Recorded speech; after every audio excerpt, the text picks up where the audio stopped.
Hi, okay, so I meant to make this video a while ago, but I never did. But because of the new PS5 event and everything reveal, I figured I might as well go ahead and talk about what I would expect to see from the new Spider-Man Miles Morales game, which looks amazing. So, here we go. Number one.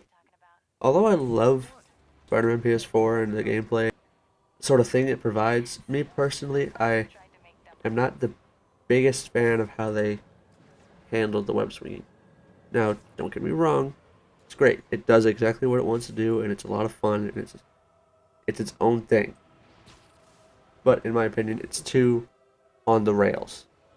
What do I mean by that? I mean, if you've played Spider-Man 3 on the PS2 or the PS3 or the PC or whatever it is, that sort of swinging, it's stylized and it's cinematic, but it's not physical, if you get what I'm saying. What I mean by that is it is too guided.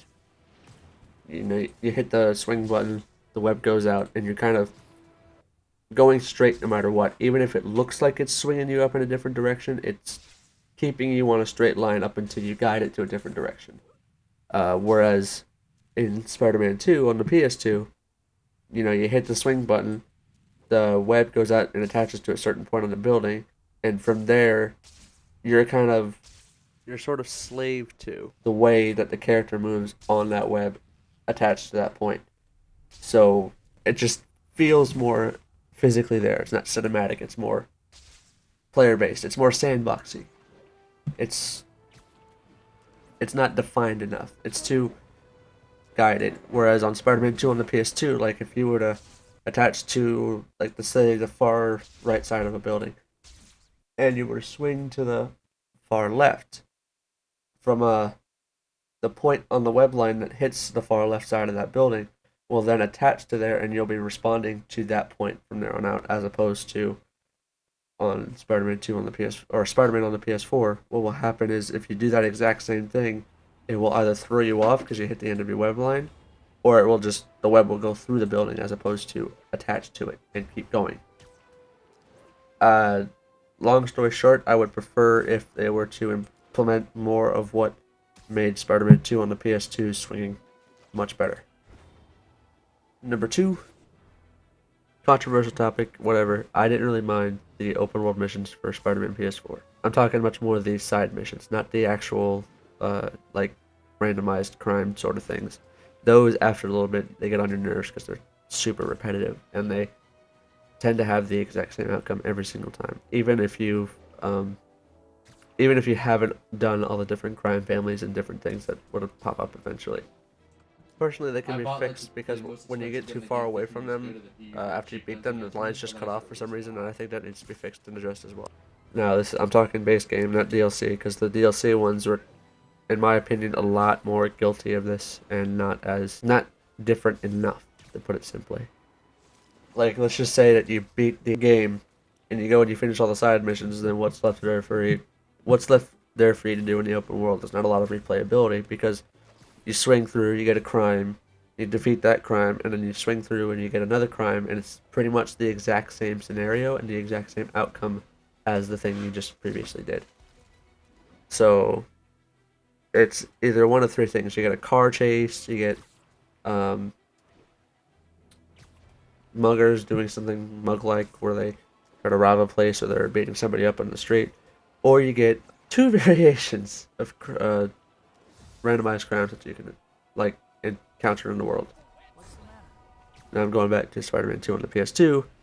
I'm still replaying that game over and over and over again, and that's because the side missions they're similar, yes, but they all have sort of not different outcomes, but they're all unique in a sense because you have different sort of criminal types to fight as well as different scenarios to be thrown into, and all these different criminal types they all have different difficulties and all have different things that make them more difficult to fight. Whereas on Spider-Man PS4, you kind of run into the same sort of criminals every single time. They're just different mob types, and there's three different ones.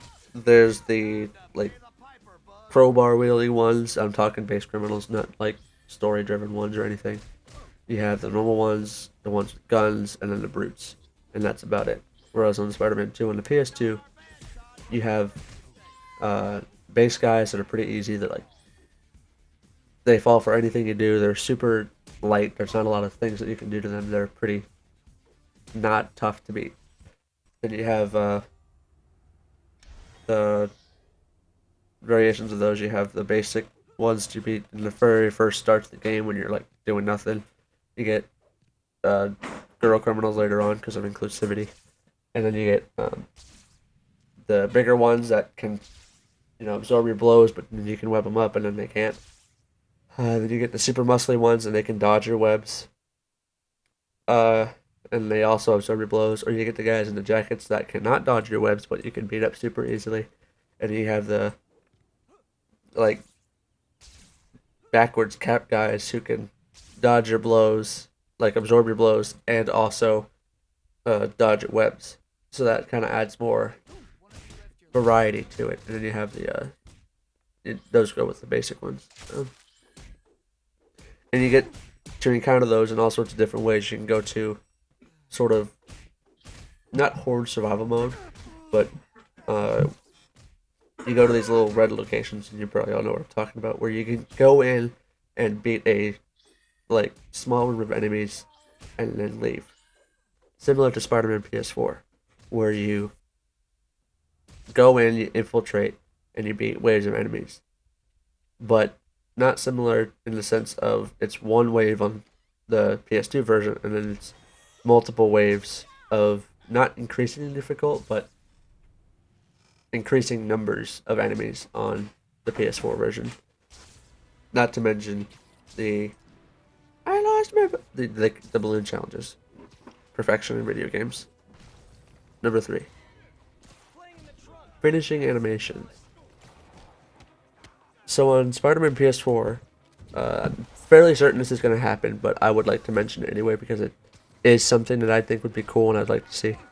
But in the PS4 version, you have these the focus bars. You have a very similar system in Spider-Man 2 on the PS2, where you have that little focus meter, not your spider sense thing. But in this one, what you get, instead of getting a whole different range of move sets that you can do, you have finishing moves or healing yourself. Now, I like the focus meter. I think it's great, but there wasn't enough animations to keep you satisfied. Like, it was better to hold on to it to heal yourself as opposed to go for the finishers.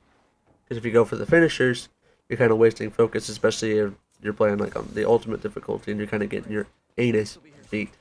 It's good to use if you're like close enough, but I think there should be more done with it. I'm not sure exactly what it is. I would like to see more animations done with it. That's my personal opinion though. Number 4. Now, I should have had this included in the web swinging mode, but I didn't, mainly to stretch out the time of the video, but because personally, I think that the movement is sort of awkward and clunky. Even though they're trying to make it as smooth as possible, it's still sort of it's too not predictable. What's the word? It's too stagnant. I'll put it that way.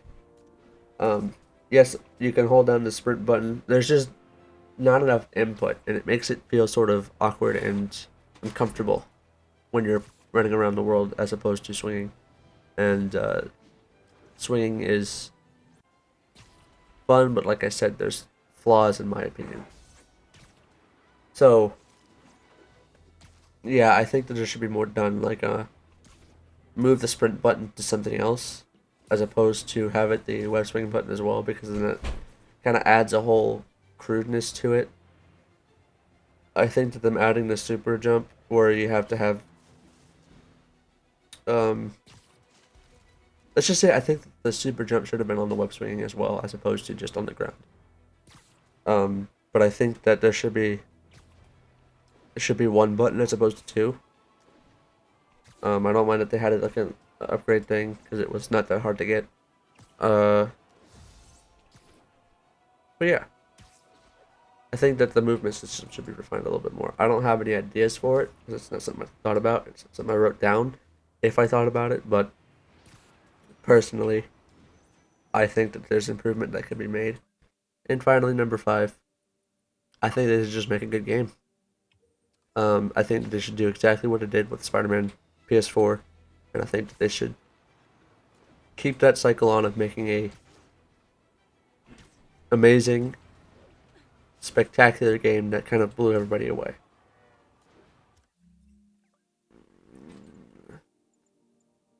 There's not much more to say than that, honestly.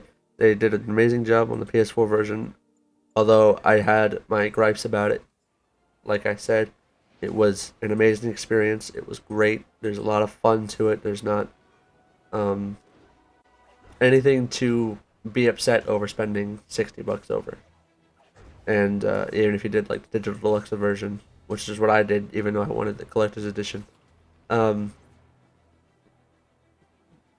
yeah, there was just it was just really fun. So thanks for watching. I know this video was kind of a mess, but I'm still kind of learning how to do this whole type of thing. I appreciate you guys watching. I guess subscribe. I'm still kind of finding out what I would like to do with this channel, how I would like to do it and how I would like to present it, because I'm still not very good at articulating words and doing a bunch of things and recording videos and editing and all that. So yeah, I hope you guys enjoyed. See, there it is again. Yeah. Bye. Thanks.